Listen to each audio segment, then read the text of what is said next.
मल्टिप्लेक्समध्ये मराठी सिनेमांना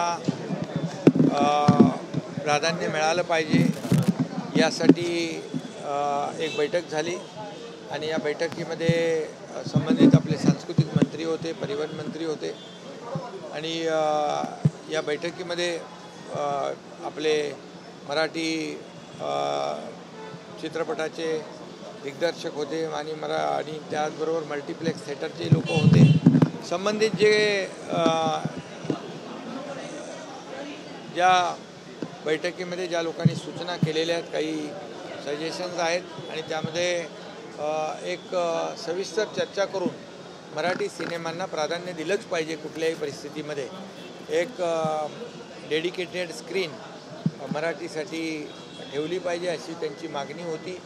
आणि त्याचबरोबर यामध्ये एक कमिटी गठीत केलेली आहे.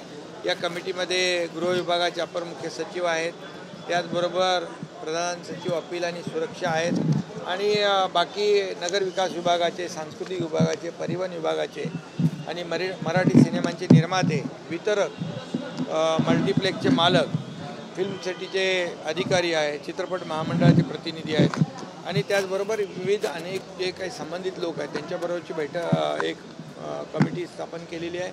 1.5 महिन्यामध्ये या कमिटीने सारासार विचार करून ज्या काही याच्यामध्ये उपाययोजना आहेत, मराठी सिनेमांना प्राधान्य देण्यासाठी मल्टिप्लेक्स थिएटरचे काही मालक आणि काही लोक आले होते, त्यांचे प्रतिनिधी आले होते आणि त्यांना देखील आम्ही सांगितलं महाराष्ट्रामध्ये मराठी सिनेमांना प्राधान्य दिलंच पाहिजे. कुठल्याही परिस्थितीमध्ये मराठी सिनेमे काही लोकांच्या आपल्या तक्रारी होत्या निर्मात्यांच्या मध्येच सिनेमे काढण्याचा देखील प्रकार झाला. तर अशा प्रकारचं कुठली घटना होता कामा नये आणि म्हणून मराठी सिनेमांना प्राधान्य देणं, त्यांना वेळ देणं, प्राईम टाईम देणं आणि त्याचबरोबर डेडिकेटेड स्क्रीन त्यांना मिळाली पाहिजे अशी मागणी त्यांची होती. तर त्यावेळेस एक समिती गठीत केलेली आहे आणि 1.5 महिन्यामध्ये या समितीचा अहवाल येईल आणि त्यावर आम्ही हेही सांगितलं, सरकार म्हणून, शासन म्हणून जे आम्हाला काही करायचं आहे तेही तुम्ही सूचित करा.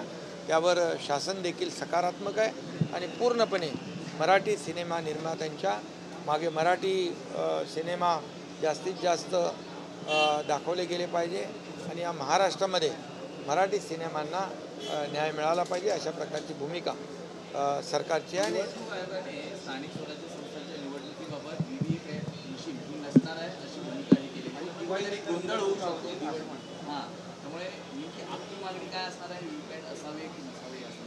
नाही, निवडणूक आयोग आणि EVM या बाबतीमध्ये जेव्हा विरोधकांनी तक्रारी केल्या, त्यांचा तक्रारीचा सूर कधी होता? जेव्हा ते हरले तेव्हा त्यांनी EVMवर, व्हीव्हीपॅटवर, सर्व याच्यावर त्यांनी आरोप केले, निवडणूक आयोगावर पण आरोप केले. परंतु जेव्हा ते जिंकले तेव्हा EVM चांगला आहे, निवडणूक आयोग चांगला आहे, सर्व चांगलं आहे. हे काही रडीचा डाव आहे खरं म्हणजे. आणि म्हणून यामध्ये जे काय ट्रान्सपरन्सी असली पाहिजे मतदारांमध्ये आणि जनतेमध्ये, अशी भूमिका आमची सरकारची आहे.